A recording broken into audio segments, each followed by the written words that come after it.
Hello बच्चों, महादेव। आज के वीडियो में मुझे जो बात कहनी है उससे मुझे 2 वीडियो पहले कहनी चाहिए।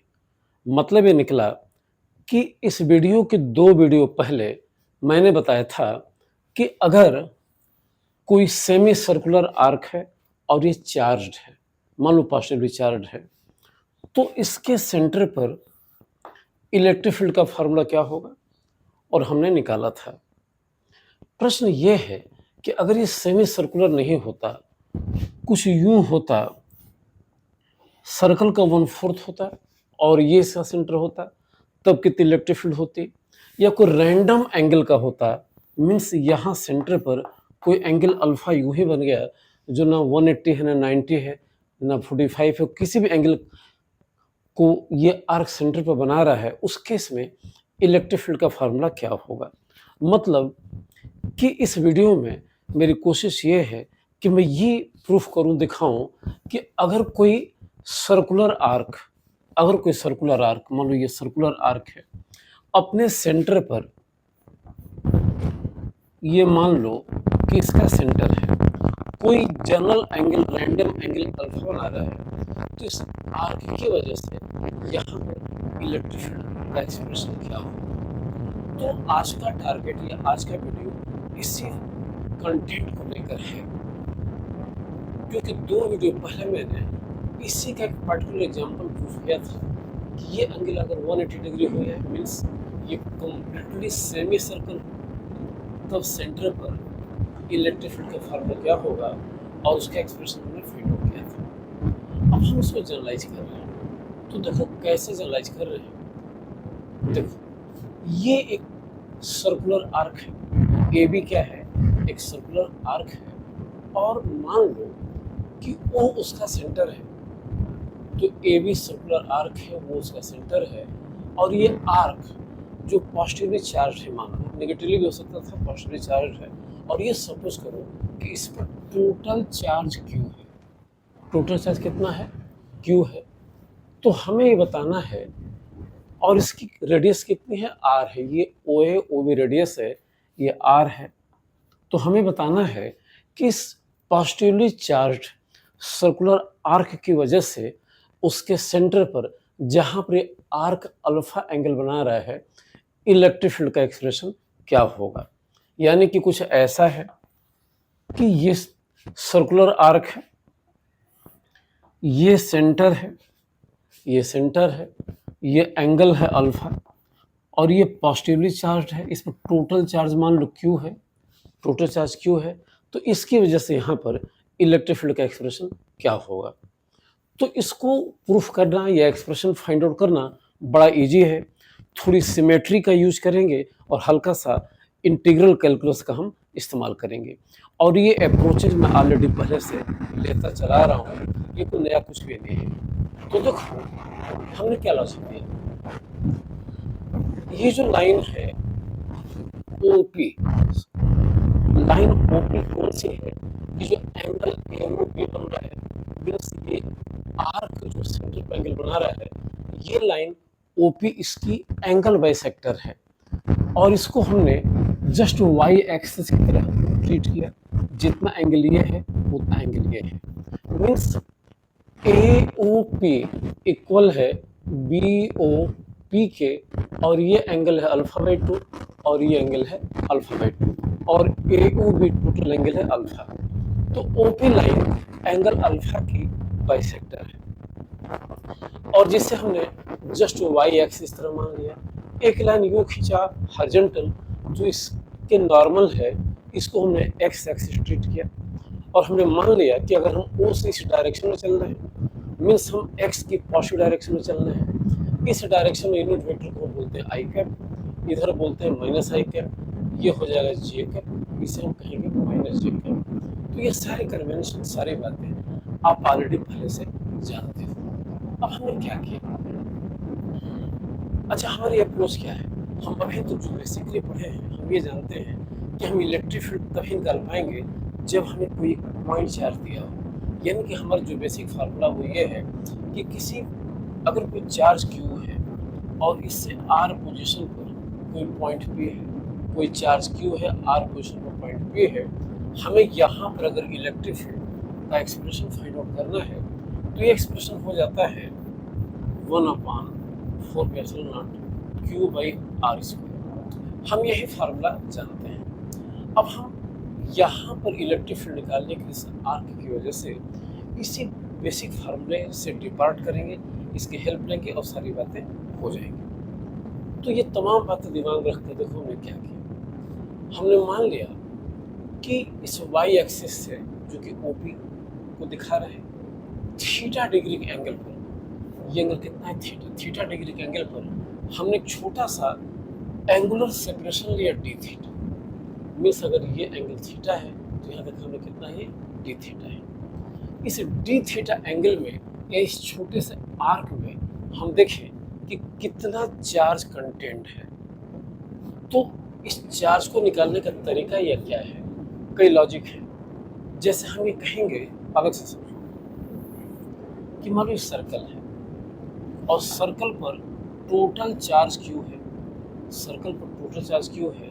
कोई आपसे बोले कि इसके L हिस्से में, इस लेंथ में कितना चार्ज कंटेंट होगा, तो हम ये मान के चलते हैं कि चार्ज पूरे लेंथ के अलोंग यूनिफॉर्मली डिस्ट्रीब्यूटेड है। तो हम ऐसे लॉजिक देते हैं कि सेंटर पर ये पूरा सर्कमफ्रेंस, पूरा सर्किल जो एंगल बना रहा है वो 2π का बना रहा है। ये जो पूरी लेंथ है ये 2πr लेंथ है। तो 2πr लेंथ में Q चार्ज है, तो यूनिट लेंथ में Q/2πr चार्ज होगा, तो L लेंथ में इतना चार्ज हो जाएगा।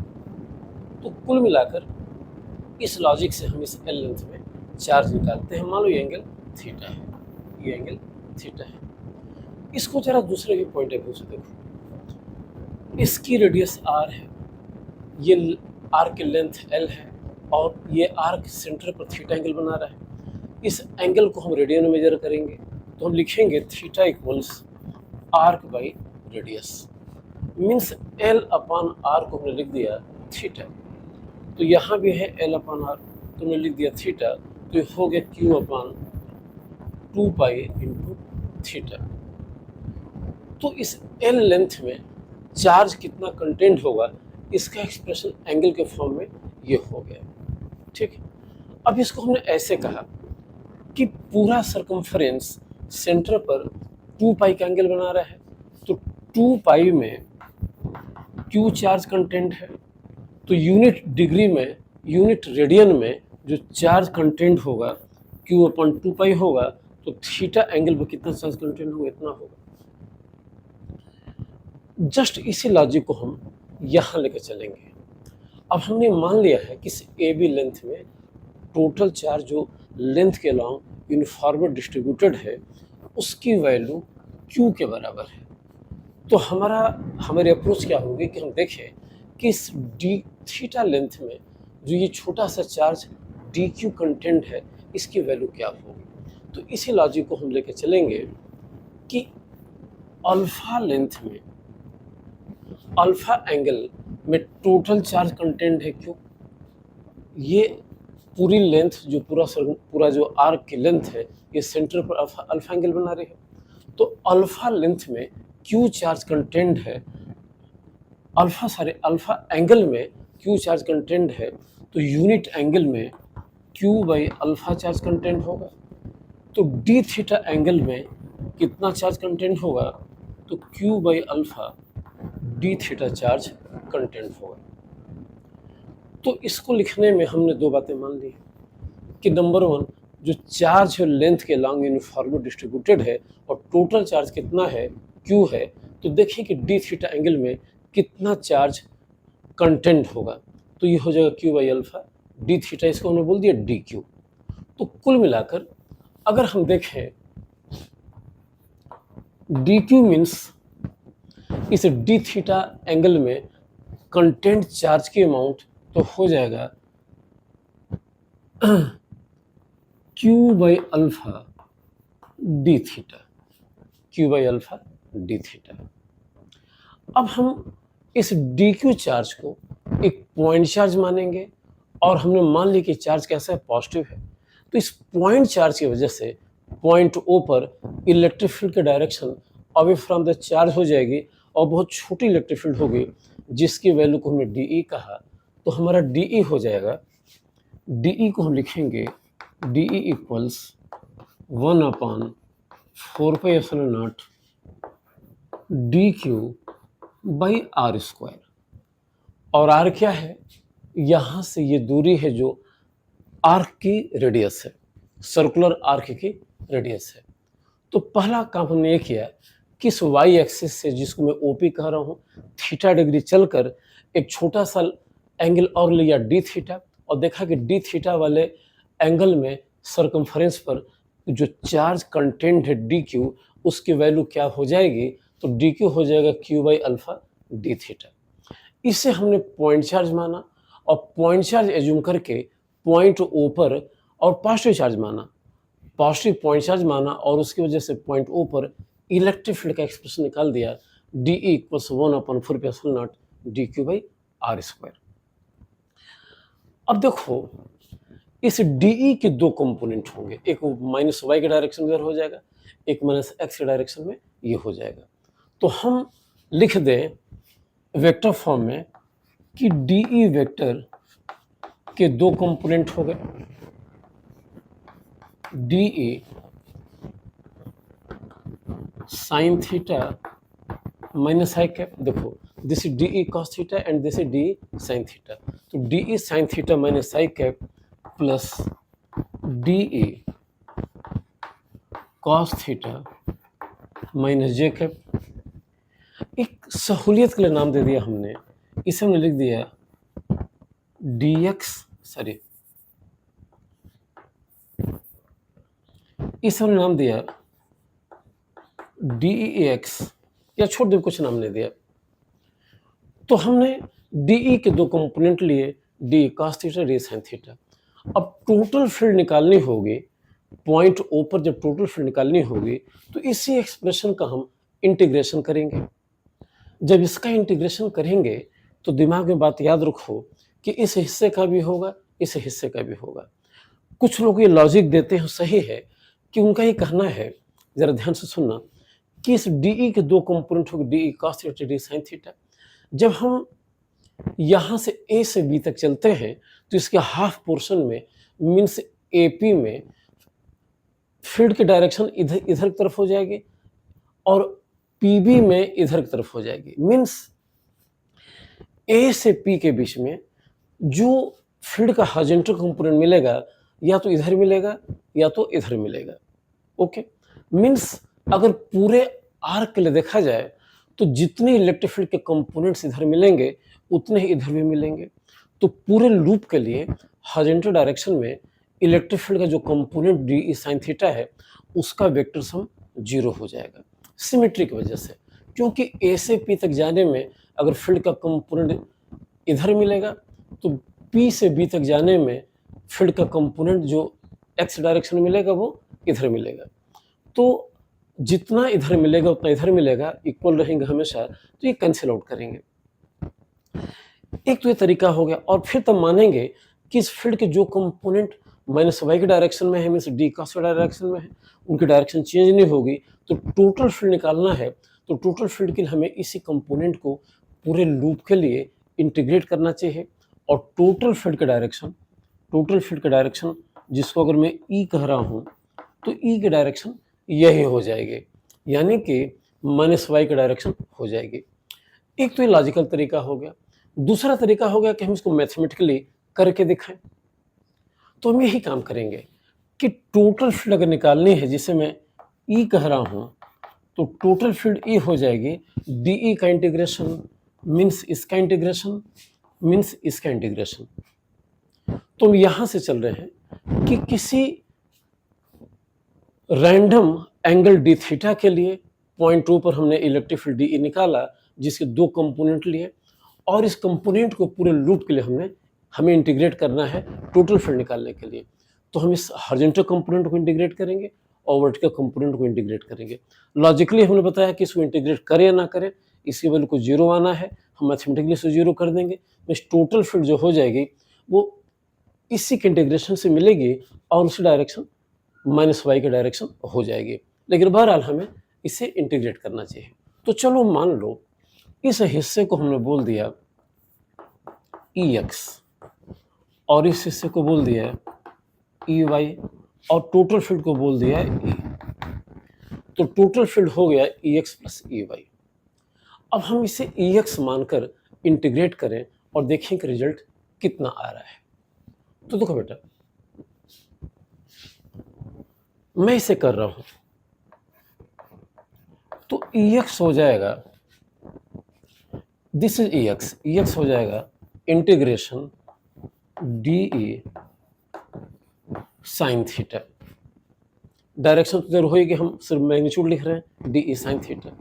अब देखो हम डी ई की वैल्यू लिखेंगे तो डी ई की वैल्यू हम लिखा था 1/4π0 d q by r square, d q by r square. अब यहाँ देखो फिर इंटीग्रेट किया 1/4π0 आर स्क्वायर और डी क्यू को लिख दिया हमने q by alpha d theta. और ये देखो साइन थीटा वाला टर्म एक्सप्रेशन छूटता जा रहा है, तो यहां पर हमने डी ई के प्लस लिख दिया 1/4π0 d q by r square और ये हो गया साइन थीटा, ये छूट रहा था।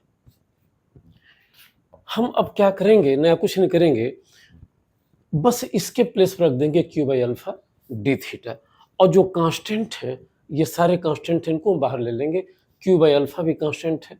तो चलो एक एक्सप्रेशन और लिखते हैं 1/4π0 1/r square and at the place of dq I am writing q by alpha d theta और ये हो गया साइन थीटा। अगर इसको थोड़ा सिंपल किया जाए और इसमें जितने कांस्टेंट टर्म हैं बाहर, अब देखो फिजिक्स रह नहीं गया तो मैथ्स हो गया है, तो ये सारे टर्म कांस्टेंट हैं एक्सेप्ट दिस। तो अगर हम इसे बाहर निकाल लें तो हमें मिल गया q upon 4πε0 alpha are square, q upon 4πε0 alpha are square integration sine theta d theta, हमें ये मिल गया। अब अगर ध्यान से देखो तो इसके बाद बेटा हमें कुछ नहीं करना है, बस साइन थीटा डी को इंटीग्रेट करना है थीटा के रिस्पेक्ट में लिमिट के साथ। तो अगर लिमिट लिया जाए, अब यहाँ पर हम लिमिट लेते हैं, तो देखो सिमेट्री के लिए क्या है, हम ओ से पी के इधर चलेंगे तो ये थीटा 0 है शुरू में। अगर यहाँ चलेंगे, जैसे जैसे बढ़ेंगे थीटा के वैल्यू यहाँ से तक आने में अल्फा बाई 2 हो जाएगी, और जब यहाँ से इधर चलेंगे तो फिर वैल्यू क्या हो जाएगी, अल्फा बाई 2 हो जाएगी। यानी कि अगर हम लिमिट लें तो हमें यहाँ से यहाँ आने में हम डायरेक्ट ए से बी नहीं चल रहे हैं, हम इसके हाफ यानी कि ओ पी से पहले राइट चल रहे हैं, पी से बी चल रहे हैं और अल्फा को देख रहे हैं, क्योंकि यहाँ पर वेरिएबल क्या है, थीटा है। तो थीटा की शुरुआत अगर पी से करेंगे तो थीटा की सबसे वैल्यू छोटी वैल्यू हो जाएगी 0 और बढ़ते बढ़ते थीटा हो जाएगा यहाँ पर अल्फा बाई 2। यहाँ से इधर चलेंगे तो थीटा की सबसे छोटी वैल्यू हो जाएगी 0 और बढ़ते बढ़ते हो जाएगी अल्फा बाई 2।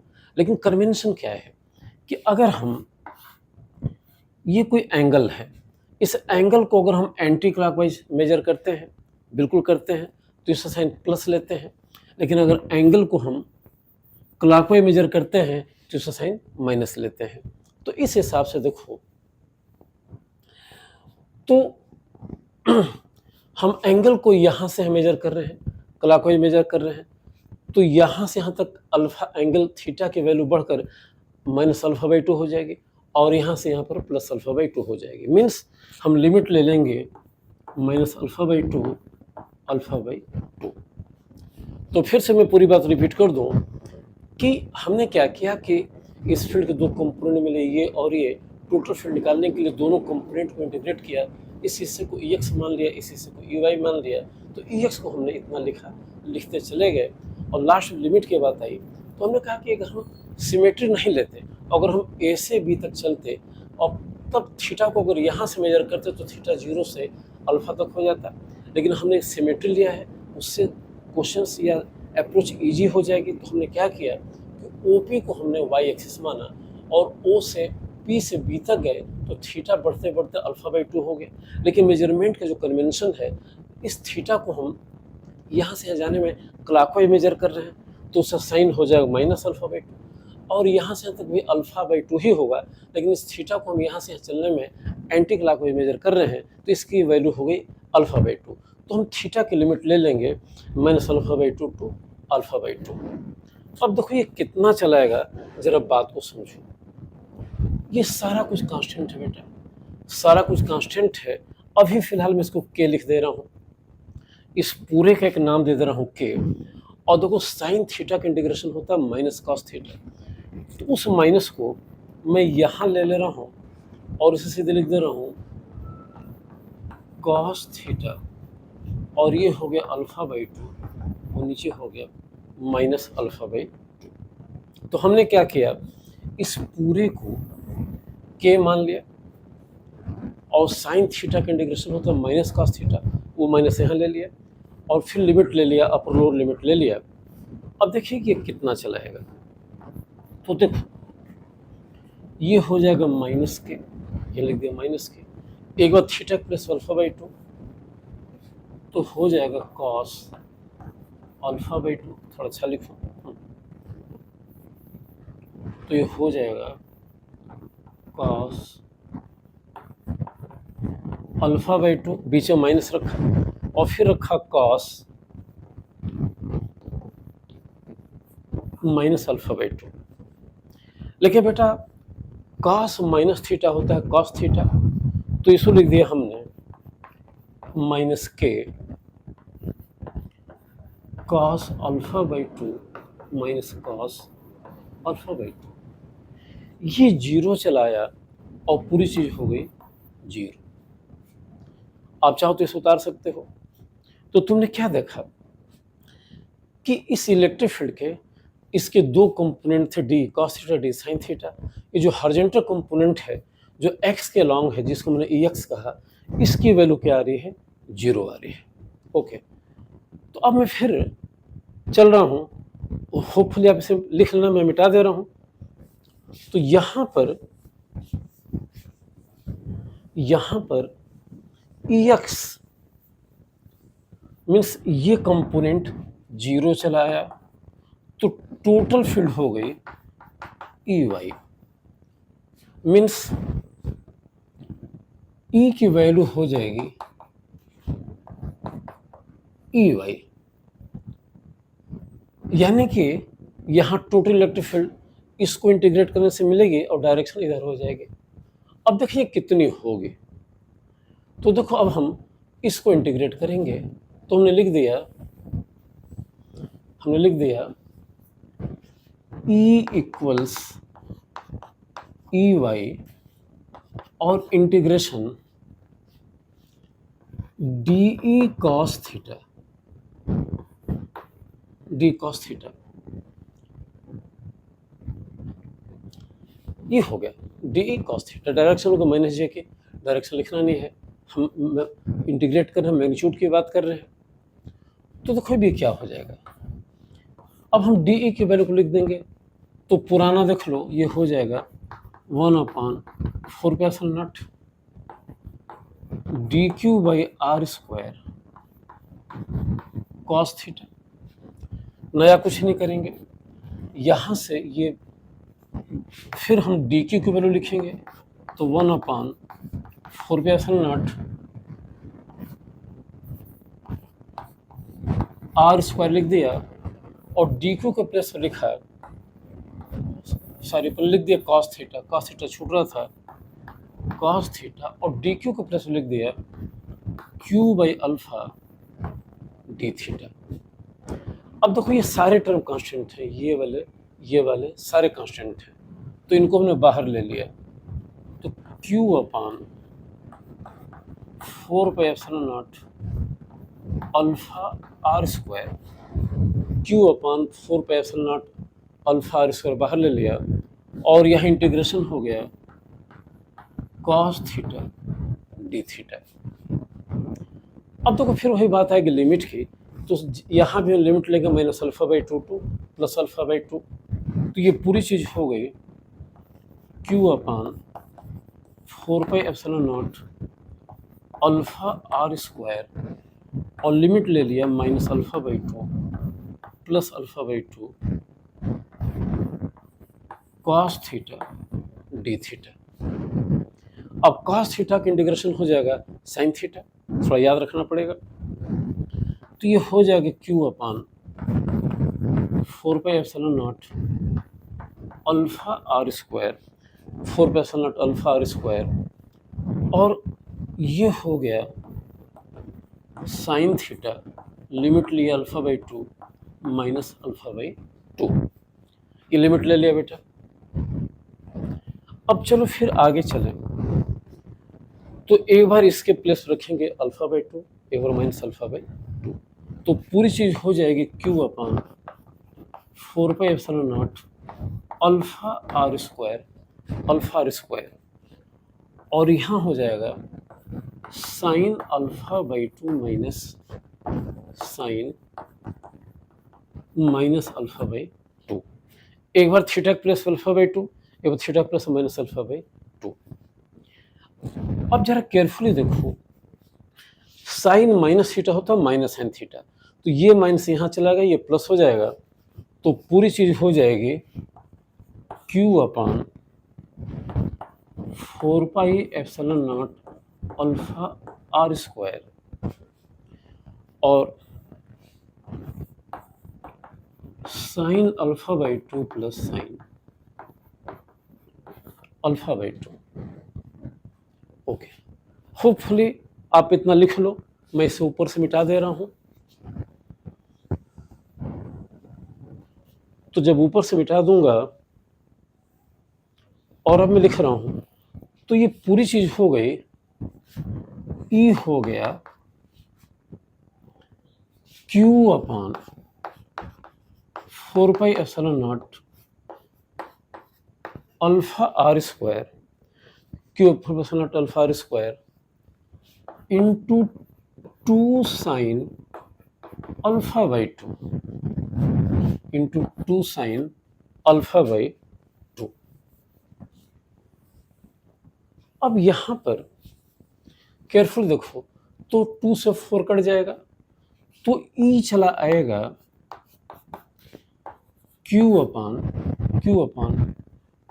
2 पाई, 2 से 4 cut 2 pi epsilon naught alpha are square sine alpha by two.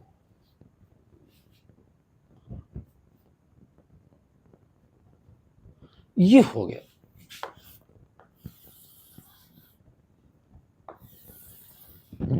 तो ये इलेक्ट्रिक फील्ड का एक्सप्रेशन हो गया, और डायरेक्शन हो गई वाई के डायरेक्शन में, मीन्स माइनस जे की डायरेक्शन में। तो अगर वेक्टर फॉर्म में लिखें तो ऐसे लिखेंगे। तो कुल मिलाकर इस सर्कुलर आर्क की वजह से उससे सेंटर पर, और आर्क सेंटर पर अल्फा एंगल बना रही है, इलेक्ट्रिक फील्ड का ये जनरल एक्सप्रेशन हो गया E equals Q upon 2 pi epsilon naught alpha are square और साइन अल्फा बाई टू। तो ये सब बातें मान लो कि हो गई हैं, ये जनरल एक्सप्रेशन हो गया। अब देखो, इसके बिना पर हम कई केसेस सॉल्व कर सकते हैं। अब मैं जरा इसे मिटा दे रहा हूं।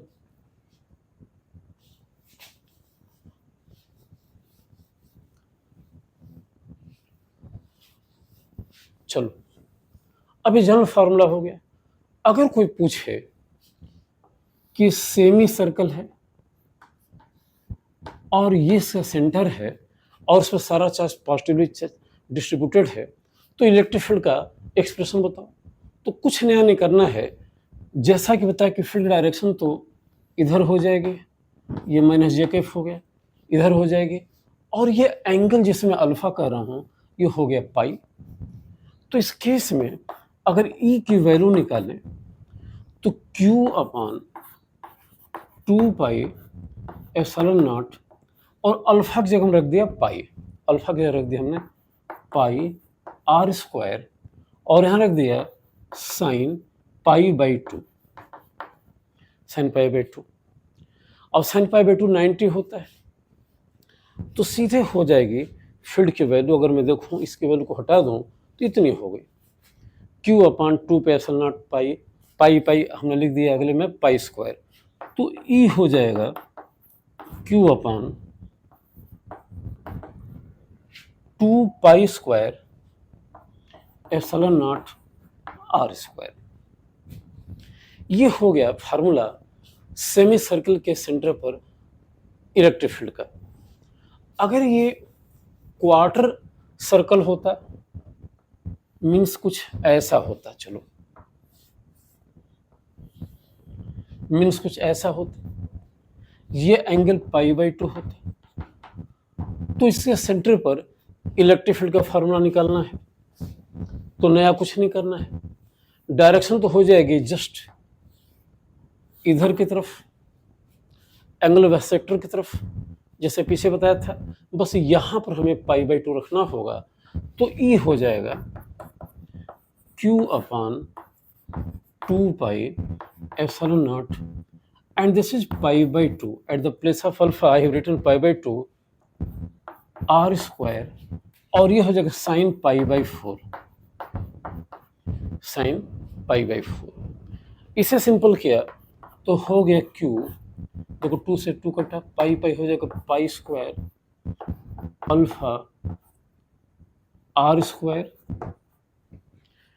और इसकी वैल्यू हो जाएगी 1/√2, तो इस वैल्यू को यहाँ लिख दो √2, तो इलेक्ट्रिक फील्ड का एक्सप्रेशन हो गया। तो कुल मिलाकर ये जनरल फार्मूला है, ये जनरल फार्मूला है। इसको फिनिश करने के पहले, कंप्लीट करने के पहले, ये मैं बार बता दूं कि कोई भी आर्क हो, यहाँ फील्ड निकालनी हो, तो फील्ड की डायरेक्शन इस एंगल बाइसेक्टर के तरफ इधर हो जाएगी, जिसको हमने यहाँ -y माना था, डायरेक्शन हमेशा ऐसे होगी, और वैल्यू के लिए ये रखना होगा, बस अगर ये एंगल पता हो तो वैल्यू निकल जाएगी। तो बेटा ये है आज का वीडियो, इसमें इतना ही बताना था, और अगले वीडियो में हम शायद इलेक्ट्रिक फील्ड की कुछ और एक्सप्रेशन की बात करेंगे स्ट्रेट वायर के लिए, और फिर हमारी बेसिक अप्रोच यही होगी कि हम पॉइंट चार्ज की वजह से जो इलेक्ट्रिक फील्ड का फार्मूला है E = 1/4πε0 इसका यूज करें। अभी हम इलेक्ट्रिक फील्ड निकालने के लिए गॉस थ्योरम के अप्रोच को लेकर नहीं चल रहे हैं, वो हम आगे लेकर चलेंगे।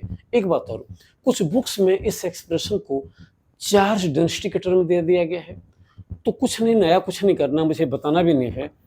चार्ज डेंसिटी मतलब ये हो गया कि ये लेंथ निकाल लो, इस लेंथ में क्यू चार्ज है, मान लो कोई तो लेंथ होगी, लेंथ हम निकाल लेंगे, इस लेंथ में क्यू चार्ज है, तो यूनिट लेंथ में Q/L चार्ज हो जाएगा, अगर इसकी लेंथ को L कहा, तो एक्सप्रेशन में Q की जगह हम लेमडा इंटू इस लेंथ का यूज करते हैं, तो थोड़ा सा एक्सप्रेशन हल्का से चेंज हो जाता है, लेकिन बेसिक अप्रोच वही है। तो चाहे इस फार्मूले का इस्तेमाल करो, या बुक में जो दिया गया चार्ज डेंसिटी के टर्म में, यहाँ पर कुछ नहीं करना है, Q की जगह हमें चार्ज डेंसिटी के टर्म में Q की वैल्यू लिख देनी है। तो उसके लिए पूरी लेंथ पता होनी चाहिए, लेंथ मालूम हो, वो दिया गया होगा, और चार्ज डेंसिटी का सिंबल मान लो अगर हमने लेमडा लिया, तो ये करके भी हम यहाँ पर एक्सप्रेशन फाइंड आउट कर सकते हैं, जो कुछ नई बात नहीं है।